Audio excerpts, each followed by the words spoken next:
touchdown. I'm just wondering if your listeners know how good a football player you were. I can still see you playing that fullback, knocking those players out of the way. And that, I believe I could have run behind you. Martin, I can remember when we came to summer and you were playing fullback up there, and I saw you in the weight room and watched you work out in the weight room. If you could pick up, you were strong enough to pick up the whole weight room. I wanted to fix it, and our running back coach didn't take the biggest mistake we ever made. The Martin Houston Show with national championship winning fullback Martin Houston, giving you 1 hour of intense, hard-hitting analysis from an insider's perspective. It's time for the Martin Houston Show on your home for Alabama sports, Tide 100.9, and streaming on the Tide 100.9 app.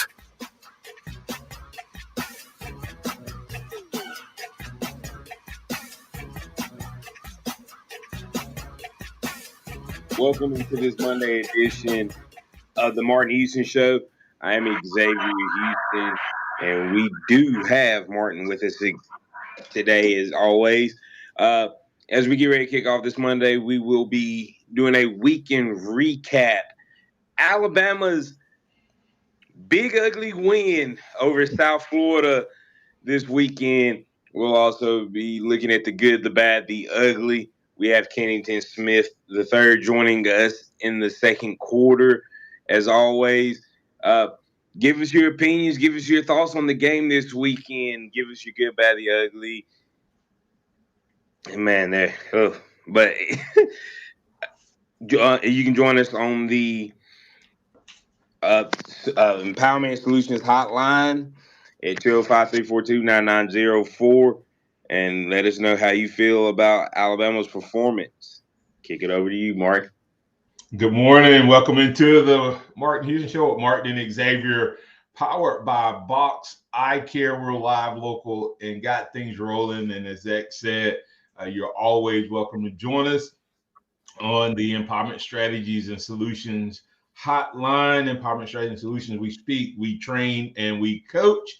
We'd like to speak to you this morning, 205-342-9904. Or for those of you who join on the live stream, we encourage you to put your reactions in the comments. And once again, the phone lines, the topics that we're going to hit today is the good to bad. Can't say the mistake, got to say the ugly this week. We'll talk Wisconsin, Camp Randall, around the SEC/the nation, some movements in the AP Top 25 poll, or as I renamed it yesterday, the AP SEC Top 25 poll, as the got a little feedback there. Yeah. So, but as we look at it, man, it was a crazy weekend. But we'll break it down. And I sent out on my post crimson colored glasses. We could have been some of the other schools who did not get the dub, despite how bad we played. So we'll break down all of that. We'll add Kennington to the conversation. But we want to thank you for joining us this morning. Remember that this is the day that the Lord has made. So let's rejoice, be glad in it. Take some time today to notice someone, love someone, serve someone. Be the difference you want to see in the world today. Let's get to it, Ax. Yeah, so Alabama, as I like to call it, big, ugly win, 42-16. But if you watch the game, it definitely didn't feel like it didn't feel, and it wasn't a 42-16 win with some of the struggles Alabama had along the way. Offensive line play, pressures, penalties, mental mistakes. It looked like a repeat of South Florida last year. Okay, so with that thought, X, you just said something. You said it looked like a repeat of last year, and I said on Friday that sometimes, has there ever been a game where you won where you felt like you lost, and everybody was saying no. Last year, South Florida, we felt like you lost. Well, as you watch that game, you kind of have a similar. You don't feel like you got beat this game per se, but it's still weird how we feel this morning, right? Right. Like, but here's the question I have: in X, did we underestimate South Florida? That's one question to answer. South Florida returned 19 starters. And I talk about experience and age being so important. It had 19 starters, filled in a few spots with transfers. And I think this is one of those where a coach knows that if he can get this game, it changes his profile. So did they also spend a lot of time game planning for Alabama? So that's a huge question. And then X, you have to go, yeah, but we still, even though it felt bad, it was because of our expectation. The reality of it is we scored 59 points, had 2 touchdowns called back, had 1 come off the board, and we still, we had 2 come off the board, 1 at the goal line. The reality of it is we should have gotten 63 because even the penalties were questionable at times that brought it off. So I guess my question to you, X, is even though it was ugly and all of that, does this also speak to this team being significantly better than last year's team at this point because of how bad we played and we still, ended up with the blowout win? And we got a couple callers to get to. Yeah, I think that this team at the end of the day is better, and I think this team's resolve. You talk about it being 14-13 at the end of the third quarter with 10 minutes to go. It was still 14-13, and you rack off 28 points in the final 10 minutes of this ball game. It man, it was frustrating to watch this. And some of those holding calls were ticky tack. Some of them were deserved, and that's what's kind of frustrating about it. But Alabama's the defense played great. Kept USF from taking advantage of some short fields or forcing field goals on short fields. And then once the offense finally clicked, we rolled. And so, yeah, it is kind of frustrating at the end of the day. But I do think this team is better with the way that they were able to finish, because last year it was 17-13. With as ugly as we played Saturday, we scored 42 points. And you can see 21. You can see 21 points that should be on the board. You can see 3 turnovers in like successive drives, and all of that. And last year, you really can't go back to anything except for they whooped us. And our boy's going to get a lot of ventral responses today. Wilkin has to improve. I do think that was a ticky-tack call on Milroe's touchdown. I even went back and recorded and videoed it and showed that this was an official who did not call the game. He called a play. When the penalty that he called happened, he did not Jalen was 25 yards downfield, and he called it, and so that was tacky. But a couple of quick things, X, and then need to get to a caller or two, at least one call before the break, before we bring Kennington on. Curtis Moore II brings up a good point. There was a couple of deep balls that were overthrown, so we do have to address those. But on the other side of it, is the OC, a lot of people saying this is the same guy from Tennessee. It is, but this is not the same Bama defense. So I don't know. I just think this guy's a great offensive mind, first and foremost. because what he did, X, was he stuck with what were working. I mean, the quarterback halfway through the third quarter had like 18 carries. Unlike we could have did the same thing. They hadn't tackled Jalen Milroe yet on call quarterback run, but we don't. That was not what we were doing. That's not what we were going for. So, anyway, you want to get that first caller? Yeah, we've got Pat joining us on the Empowerment Solutions Hotline. How you doing this morning, Pat? Hey, good morning, guys. Justin Jefferson. That was a form tackle. I don't care who you are or where you are. That was a form tackle, picture perfect, and it was a crock of crap. I'm in the same vein, Pat. I think we all feel the same way. Targeting is the worst football. Targeting is the worst penalty in football. I mean, and the enforcement is even worse. Like the penalty, the what they call targeting is bad. The enforcement is even worse. That kid made a tackle that he had. I mean, and now he has to miss the first half of the next game, which is the stupidest thing. He did not launch himself. I looked at the slow motion on the video. He never launched. He could have took that kid's head off. Pat, the only reason they called it was the crown of the head. As he was hitting him, the top part of his face, it looked like he was going to hit him with the very top of his head. But right at the last minute, he raised his face mask up. But the top part of his face mask, anything in that top part of the face mask, Pat, is considered the crown of the head. I don't know if you know that. It's not just the top of the head. That's what the penalty was called on. Nothing else. Yeah, I disagree with it. You can't be taught to tackle any better than what that tackle was. Other than just get out of the way and flag him by, darn. It's about the infield too. Yes, sir, Martin. Go ahead. I saw one that was even worse than that when Auburn was playing against California.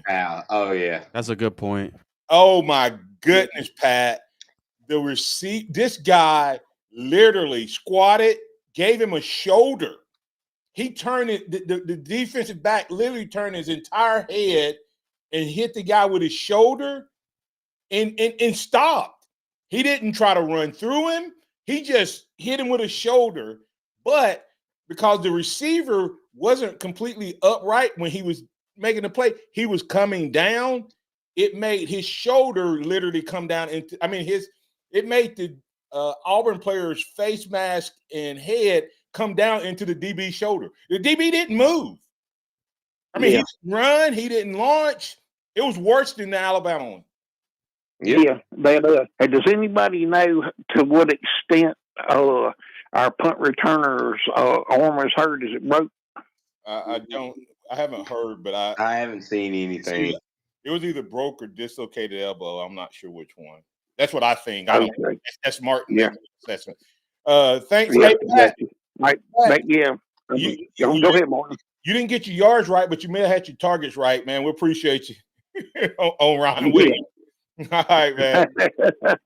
Hey, Ryan Williams was held every play, Martin Houston. He would have made what I said. hey, Pat, I hate to. Yeah. I don't hate to agree with you. I will say this, Pat, as we get to break. Had Jalen had a little bit more time, he would have did what you said, because we missed him on a couple of deep balls, and I think it was all because Milroe's timing was thrown off because of the pass rush. Oh yeah, like I said, but the biggest thing was he was being held. We'll talk about it more later on this week, Pat. All right. Yeah. Have a blessed one, Martin Houston. Bye. Appreciate you.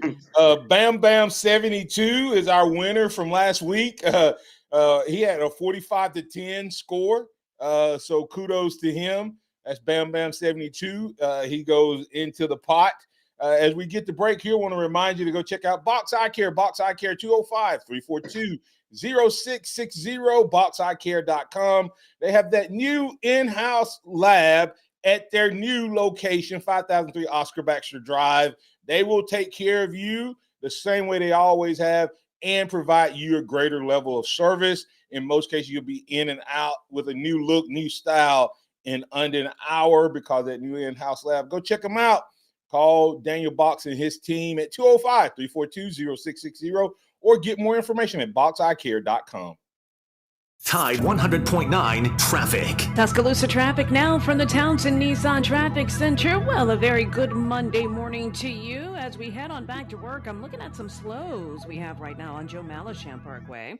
Now, this is in the northbound lanes right at Black Warrior River. It looks like we're dealing with a fender bender. Traffic's already tight. Otherwise, you're looking good at the normal intersection where you typically get slow goes. Lurleen Wallace at McFarland, of course. Now, that right now is free flowing. With your Tuscaloosa traffic now, I'm Tammy Thomas. This report is sponsored by Mothers Against Drunk Driving. It's the year-end clearance sale at Townsend Nissan going on now. You can save thousands. See BJ or Kylan today at Townsend Nissan, your savings place. For victims of drunk and drug driving, our grief is unique. But you are not alone. You always have a place at MAD.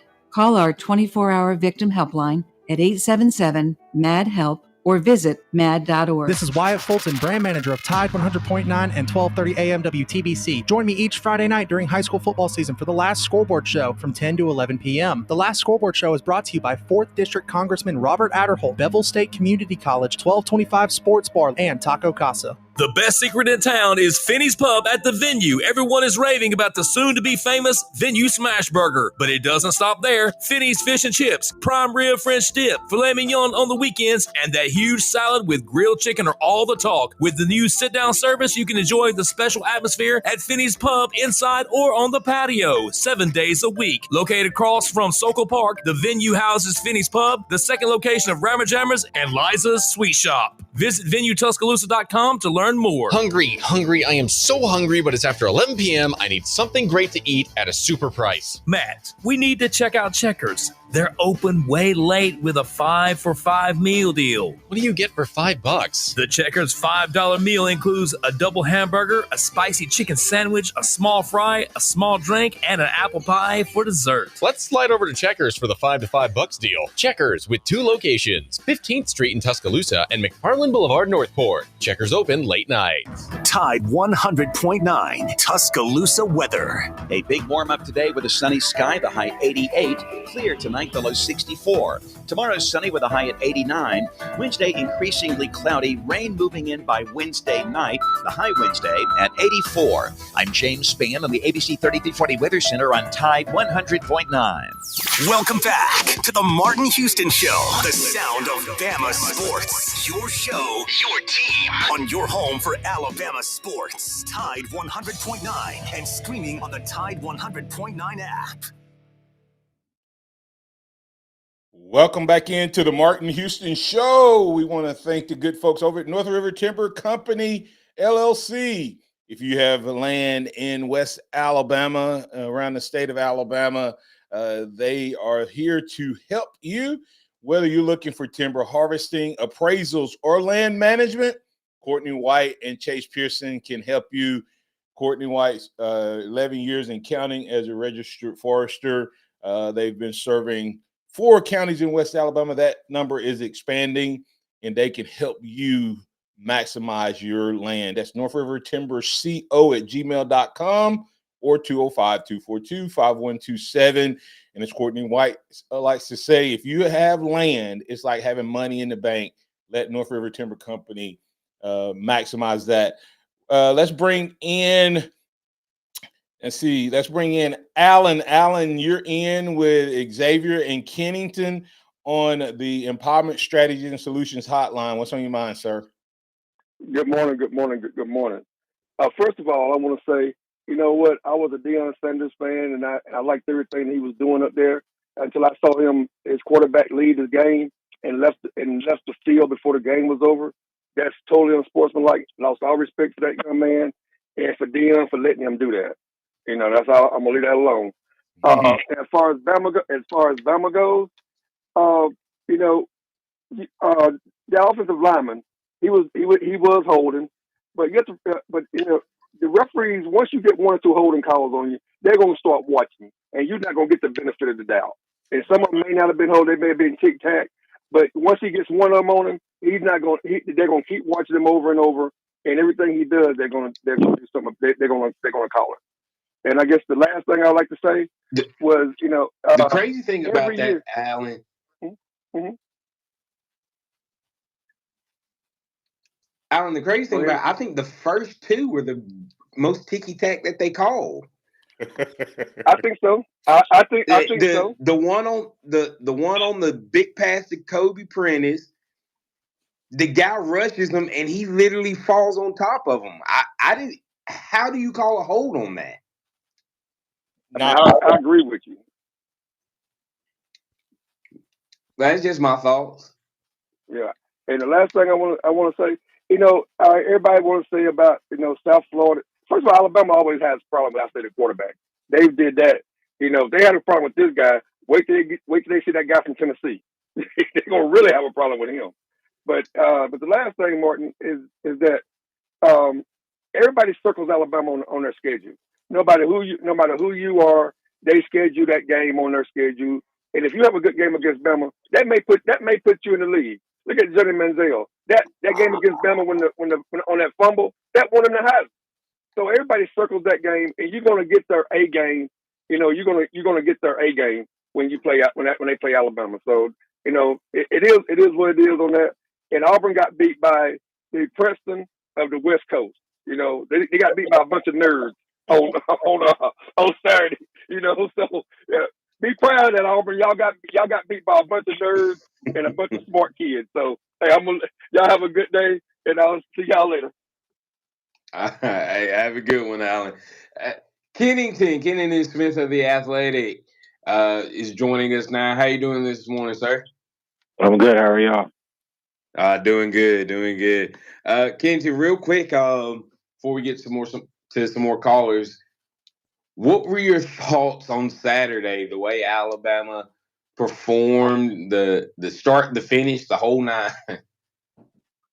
Yeah, I think obviously it wasn't a very buttoned up performance for the first 3.5 quarters, but I think the first takeaway that I have is, first and foremost, it's just good if you're an Alabama fan that you got the win by such a wide margin. I think it's easy to get caught up in the fact that it wasn't the greatest performance. But when you look around the country and you think about the fact that Notre Dame actually lost to Northern Illinois and Auburn lost as a double-digit favorite and Kentucky lost as a double-digit favorite and Oregon is scraping by with Idaho and Boise State as a 20-point favorite, it could be a lot worse than winning by 26 points.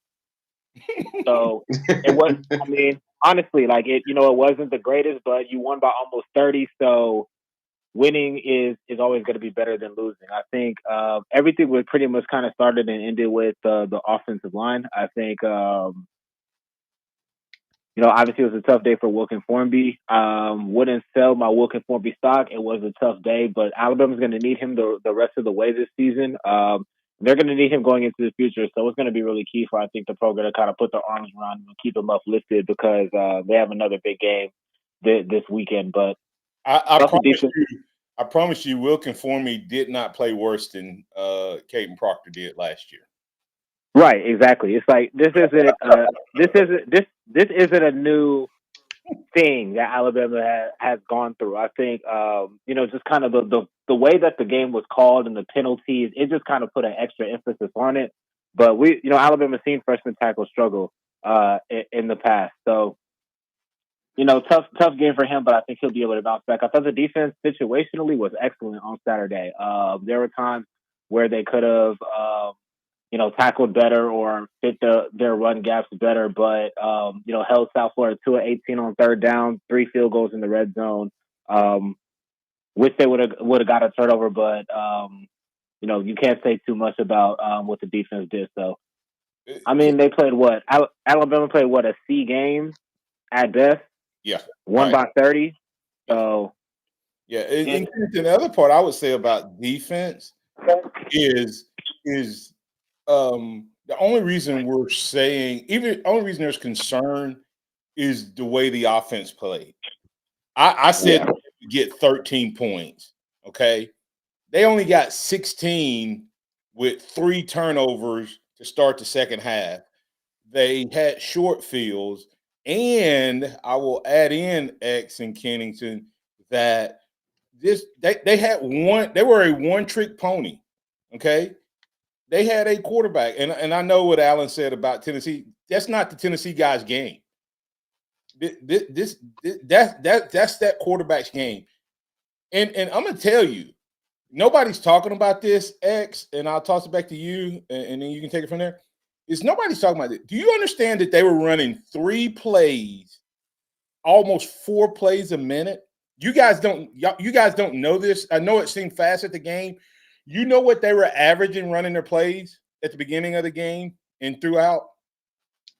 Every 15.5 real seconds.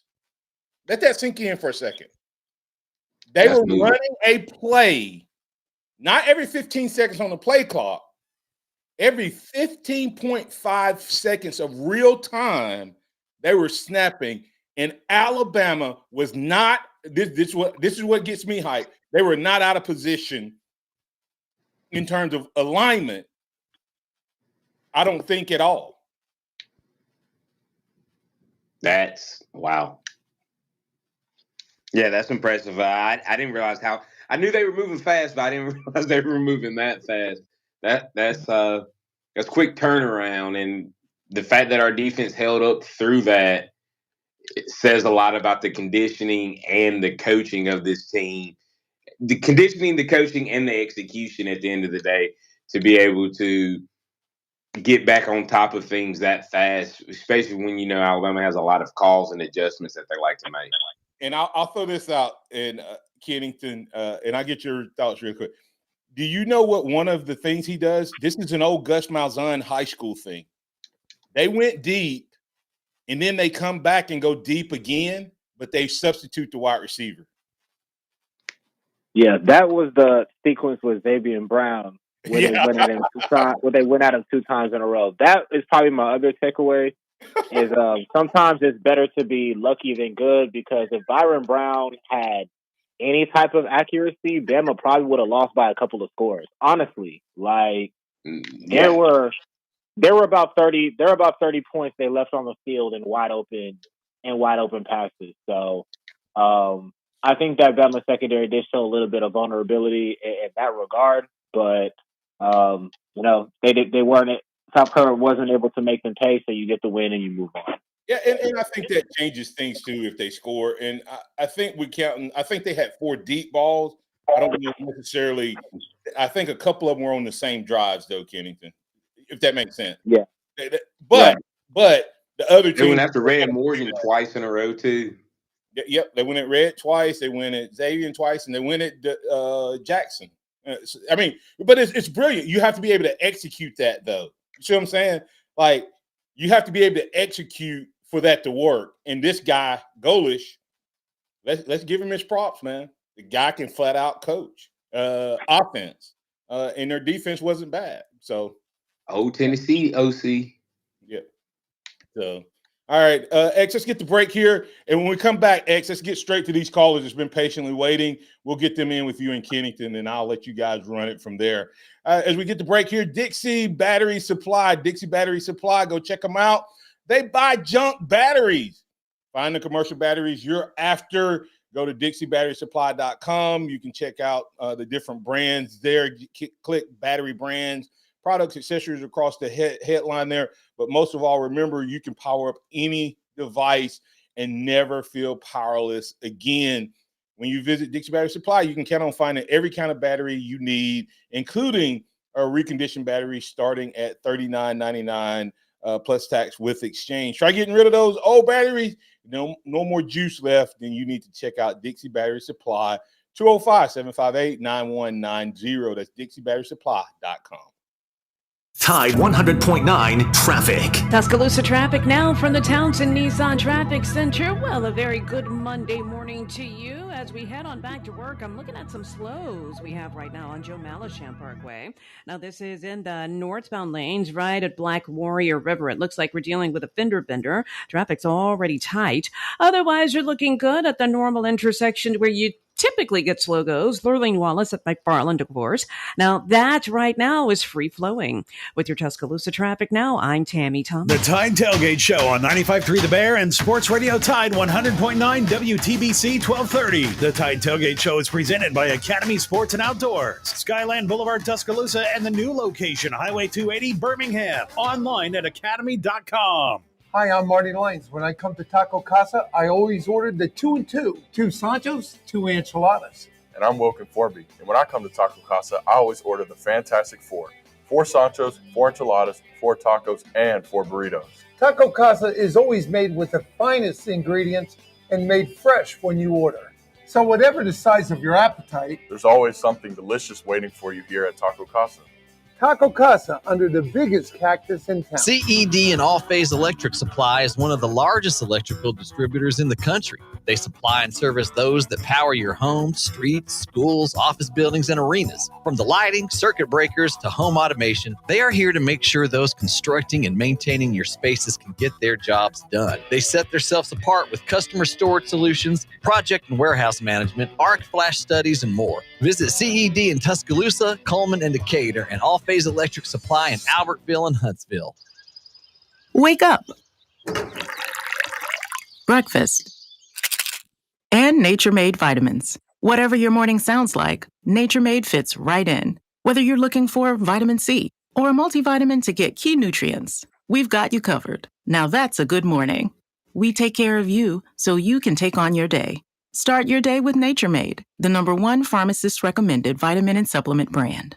Based on a survey of pharmacists who recommend branded vitamins and supplements. Turn up the volume. Richard Cates here from BMW of Tuscaloosa. Fall is here and so are amazing savings. For every point the Crimson Tide scores, save $50 on any new in-stock BMW all week long. Yep, you heard me, $50 per point. Cheer on the Tide, then drive into BMW of Tuscaloosa and score big savings. Visit us at 3537 Skyland Boulevard East or online at bmwoftuscaloosa.com. BMW of Tuscaloosa. Take your dreams for a drive.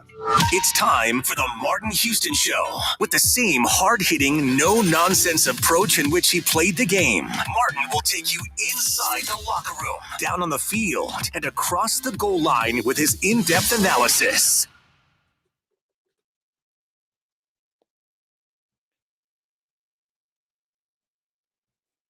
Welcome back into the Martin Houston Show with Martin and Xavier. We want to thank you for getting up and Adam with us on this beautiful morning. I want to thank the fine folks over at the Pharmacy at Midtown. The Pharmacy at Midtown, they take care of us on our Free-for-All Friday.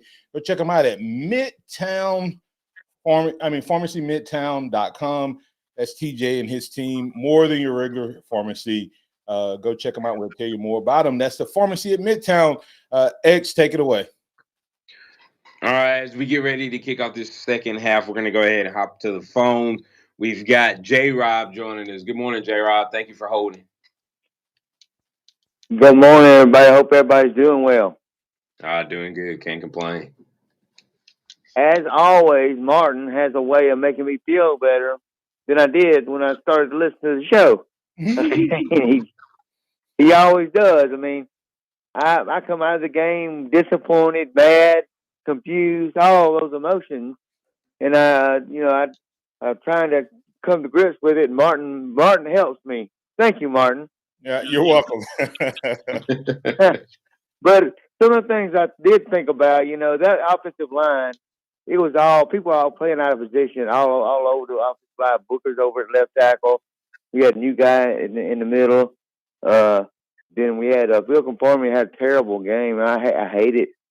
But, they finally got it figured out at the end of the game, and they got Elijah Pritchett over on the right side, and I think we had it figured out and did better. But that long pass that y'all were talking about, that guy had to be accurate on, I think he had some pressure that made him miss, didn't he? He did. Well, I thought. He had pressure in his face throughout the night. We finally got to him late in the game.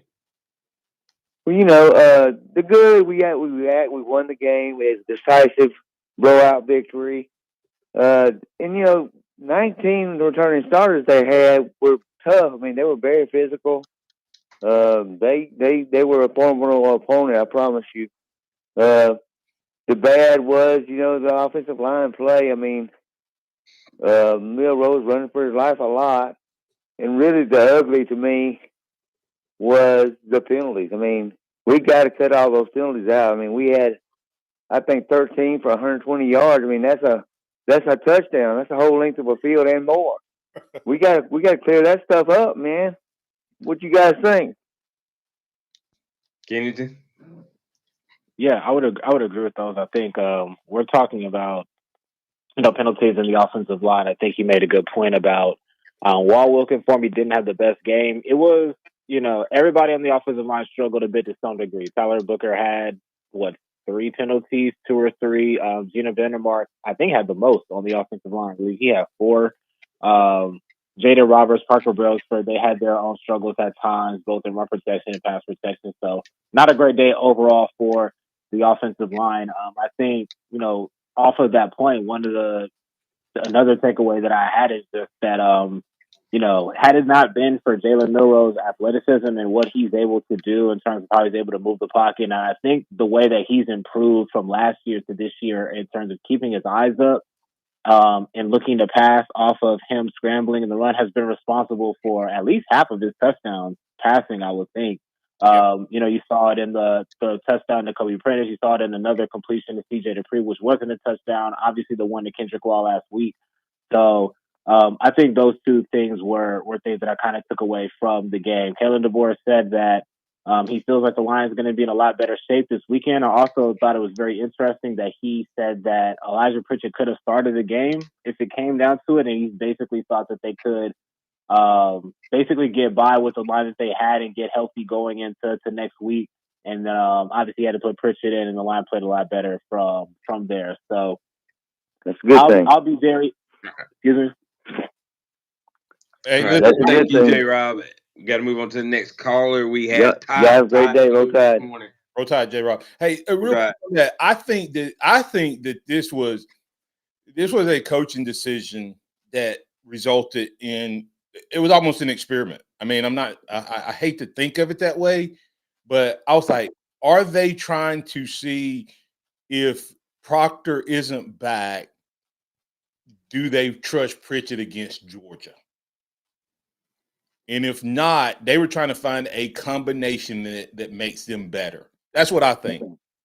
So, and it did. I think it so messed up the chemistry of this offensive line that it kind of precipitated.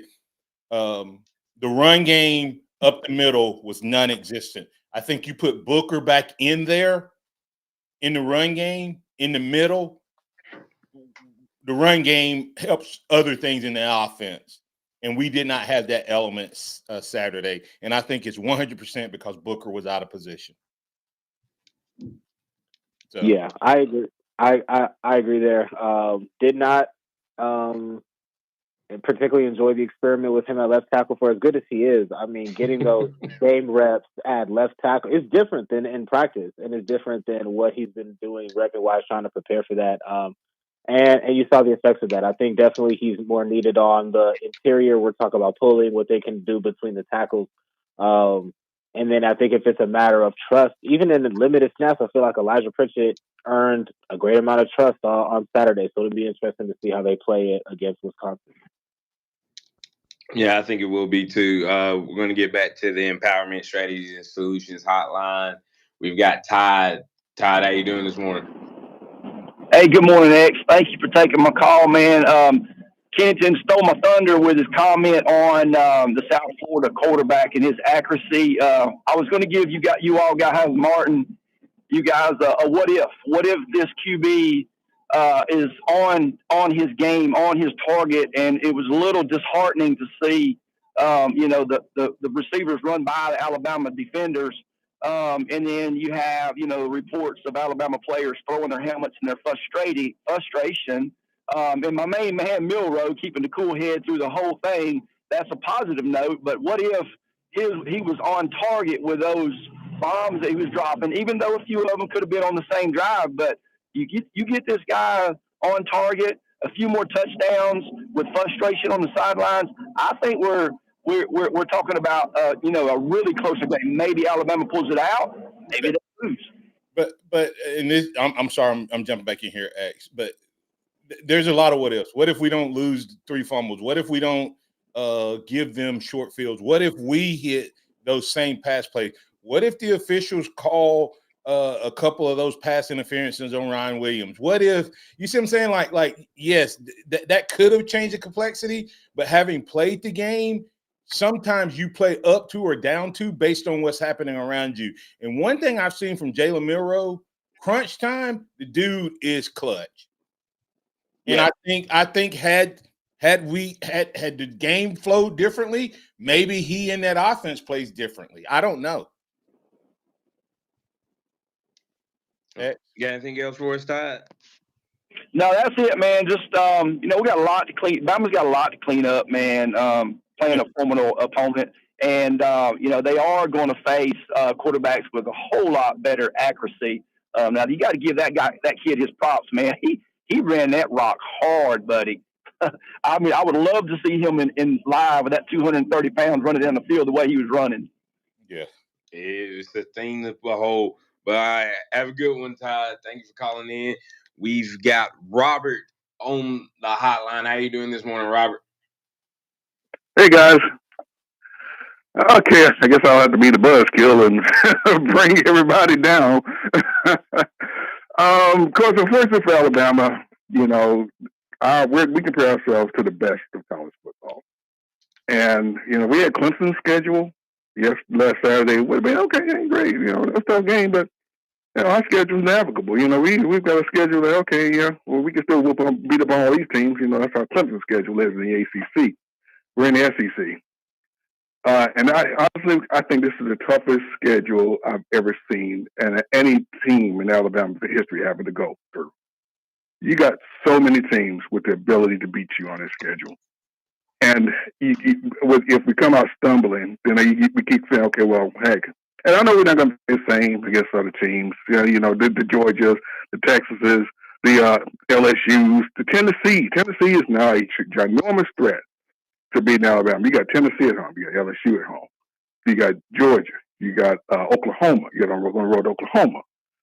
And if you're really lucky, you'll get to play Texas or Georgia in the SEC championship game. That's the gauntlet. That's the gauntlet that they have to go through. It's going to take a 2020, almost a 2020 special team to run that schedule. Maybe not to that level special, but I'm not too sure. But we can't be stumbling against the USF and work the schedule. Now, can we improve? Sure. But we did get exposed that we don't have depth in key areas.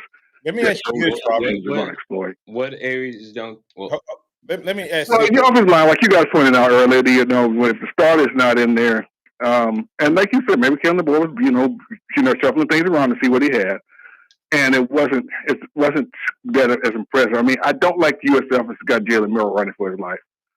Yeah, they would not have had Texas running for their life or Georgia running for their life. I don't believe that. Let me ask Kennington this. Kennington, and Robert, you can respond on that. Would you rather us have blown them out, or would you rather us have gotten a win off of the way we did, Kennington? I think we learned more the way the game was played on Saturday than if it was just a blowout type of win. I think because if you compare what we were saying at the end of week 1 compared to the end of week 2 at Alabama, just kind of blown them out with no type of adversity. We will be probably thinking that this offensive line is probably a lot more further along than it is, and the depth is a lot better, and the situation is a lot more buttoned up than it is. I think while there were some setbacks and some things kind of did rear their ugly head, it's better to understand and know those things before you go into an environment like Wisconsin, before you kind of go to the bye week and before you play Georgia. So while it wasn't the most desired result, I do think that they probably learned a little bit more in a situation like that versus if everything goes according to plan. Yep. You're not going to get an argument out of me from that. I think that's exactly what needed to happen to a certain degree. Do I wish it was better overall? Of course. But you know where your weaknesses are. You know where your strengths are. And now you got to figure out how to put it all together and come out on top. And the reality of it is, if we fumble 3 times, we're going to lose to any SEC opponent, even if you take away all the penalties. I mean, let's just, you see what I'm saying? Like if we Robert, and we'll let you go after you respond. But Robert, if we fumble 3 times against any of those teams you name, do you think we win any of those games no matter how good we play? Oh no, the fumbles, of course, were out of the norm. Yeah, I know that. It's the Miro running for his life. I don't want to see Miro running for his life against USF, because if he is, they're a far better team that's going to murder him, not just run for his life. He's going to be on the ground. And we have to get to break. Robert, thank you so much. Great, you bring up a great point. X, as we go to break, Kennington, I want you to respond to this coming out of the break. The Florida USF defense, that's what they're built for. My biggest disappointment is that offensively, our play calling didn't change enough to help that. They're sending more than we can block most of the time. Okay, when we rolled the pocket, Miro was efficient. When we threw quick passes, Miro was efficient. We didn't run the screen but once. We didn't move the pocket a lot. Is there something that we could have done differently to make them get out of that? That was my disappointment. We did not make them change their game plan, Kennington. We'll respond to that, and I'll let you and X respond to that on the other side. Well, thank you for being part of the program as we get to break here. Hey, go check out the Legacy Collection at athletesthread.com/collections/Martin-Houston. Get your game gear. You need to order it today if you're going to have that Legacy gear by the Alabama versus Georgia game. If you're watching online, just scan the QR code. We'll be back on the other side to put your finishing touches on this edition of the Martin Houston Show, powered by Box Eye Care, with Martin and Xavier and Kenneth Smith jumping in today. Coming up on The Game with Ryan Fowler. Coming up on Monday afternoon, starting at 2 p.m., we're going to recap the Alabama-South Florida game with all the Kalen DeBoer audio clips. We'll talk to Drew DeArmond. We'll talk to Barrett Salee. We'll talk to Martin Houston right here on The Game. T-Town Tide 100.9, 1230 WTBC, your home of Alabama Crimson Tide Sports.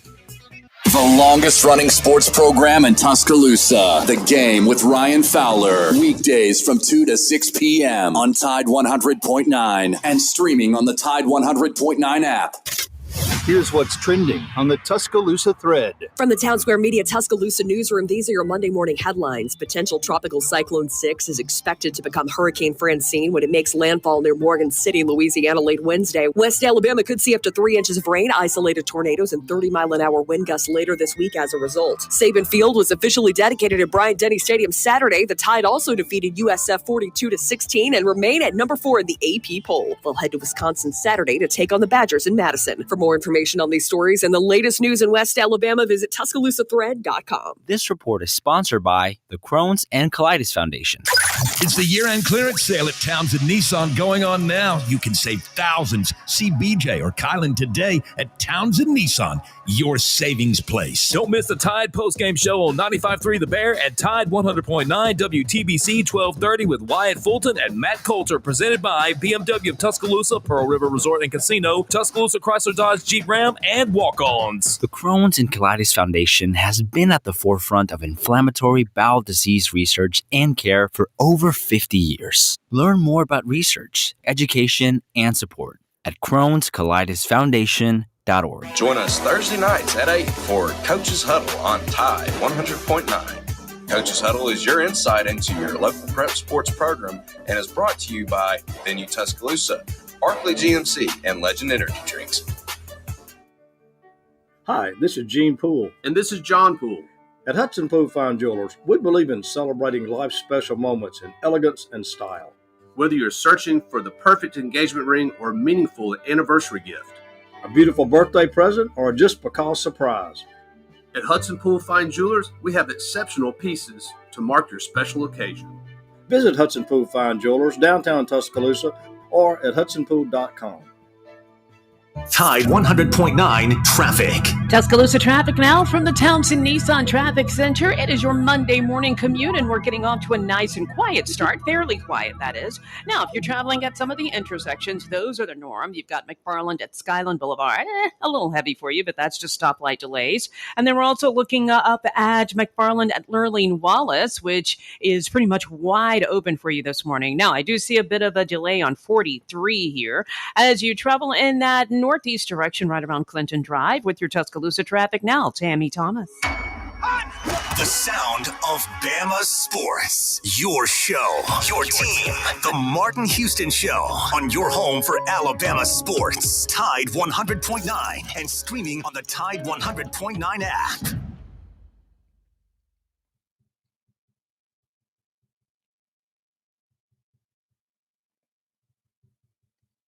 Martin Houston Show with Martin and Xavier. As we get ready to kick off the fourth quarter, we have the Harvest Church 2-minute warning. We have one more caller we're going to get to today. Tommy, how you doing this morning, Tommy? Doing great. How y'all doing, guys? Doing good. Can't complain. Well, I give the defense a B and the offense a C minus. So it come out to a grade of a C most likely. I think we just had a growing pain Saturday night, and with all that young talent on the offensive line and moving players around, I think we really got out of sync. I mean, it just looked like we was not a unified unit playing together. And I've never been complaining about official, but I think they could call it a lot better on both ways. Like they call Alabama for holding on this. I saw some of that thing on South Florida. I mean, I'm like, how can he miss that? This guy is hooking a nose tackle right in. And they didn't call it. I'm like, come on, people, you called it on the other side. It just seemed like it's so obvious. And I know the old cliche saying that you could call holding on every play, but good grief. I know it was like 130 yards on Alabama. Thought it was a phenomenal number, but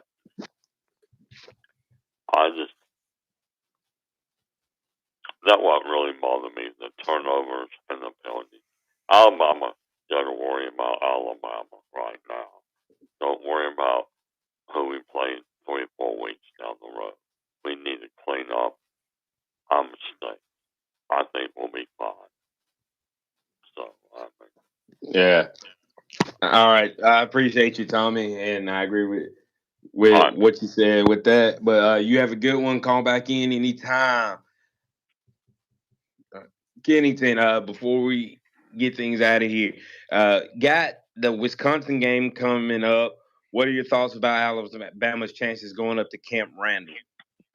Yeah, I like Alabama's chances. I think this is a good spot because early in the season, this is going to be a pretty hostile atmosphere. It's been exactly 35 years since Wisconsin has played a non-conference top 10 opponent at home. So they're going to be, first time in 35 years, a top 10 non-conference opponent at Camp Randall. So it's going to be, for a noon kickoff, I think it's going to be a pretty electric atmosphere.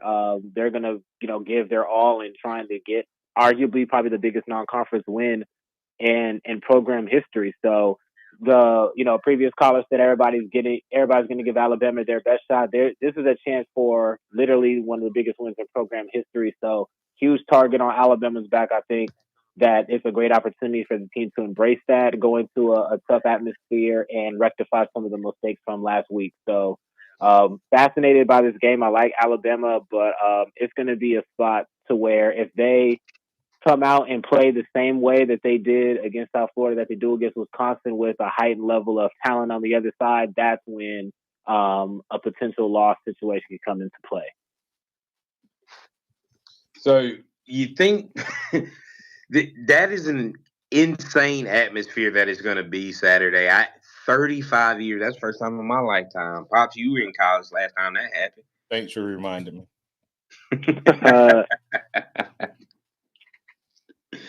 No, but no, that's one of those 35 years top 10 non-conference opponent, man. Don't they do like a whiteout type thing as well? Is that something that we might see going up there? Yeah, possibly. I mean, I think they're going to pull out, whatever stops that they can, try to just create that type of atmosphere. For a program like Wisconsin, they haven't had the best start to the season, but the fact that they're 2-0, it does kind of create a little bit of optimism. And then especially if you're a Wisconsin fan, you saw the way Alabama played last week. Now you feel like you really have a chance to make some headway in that game. So it's just going to be really key for Alabama to go out there and execute well, procedurally look right, and have a good start. To Lauren's point earlier about Jalen Miller and how composed he is, he's going to need that level of composure and then some to lead that team, because, again, we just don't know what the offensive line is going to look like. And there's going to be some young guys out there that are going to need to step up and play really well. You got to score for us. I'll probably go 31-17 type. It feels about that. Maybe 17 might be a little ambitious for Wisconsin's offense. Tyler Van Dyke walking turnovers. So this is an opportunity for Alabama's defense to get on the board with the turnovers. I mean, that's just the truth. Like, if anybody saw what Tyler Van Dyke did at Miami, that type of recklessness with the football against the defense in Alabama that prides itself on turnovers is potentially disastrous. But I have to see that the pass defense kind of show me that after leaving some turnovers on the field and getting beat a little bit last week and missing some turnovers in the week before. But it feels like a 31-17 game. I don't think Alabama will be in any trouble if they go out there and execute the way they should and cut down the penalties. Hey, in about 10 seconds, Kennington, tell me what you think. Texas jumping up to number 2, SEC having 6 of the top 7 schools. Yeah, Texas handled their business. Shout out to them. I think, the SEC is going to be a really tough conference this year. It hasn't been the greatest in the non-conference so far, but you're seeing the big teams win the big games. That's just kind of what you want to see. All right. Hey, that's Kennington Smith III. I know Kennington has some great stuff coming up. Kennington, tell them where they can find you, sir. Yeah, on Twitter /X at Skinny Kenny _SKINNYKENNY _theathletic.com or The Athletic, wherever you get your mobile apps, searching my name, Kennington Smith, or anything related to Alabama athletics. I'm sure he's going to break down last week's game, give you some key takeaways. He hinted at a couple of them. He'll also hit this upcoming week's game. I'm Martin Houston. That's Xavier Houston. That's Kennington Smith III. Thanks to all the call listeners, viewers, and chatters for being part of the program. And we'll be back tomorrow with DC Capstone Report. Remember this, trusting in the Lord always. Lean not your own understanding. In all your ways acknowledge him, and he will direct your path. Roll Tide out to everybody.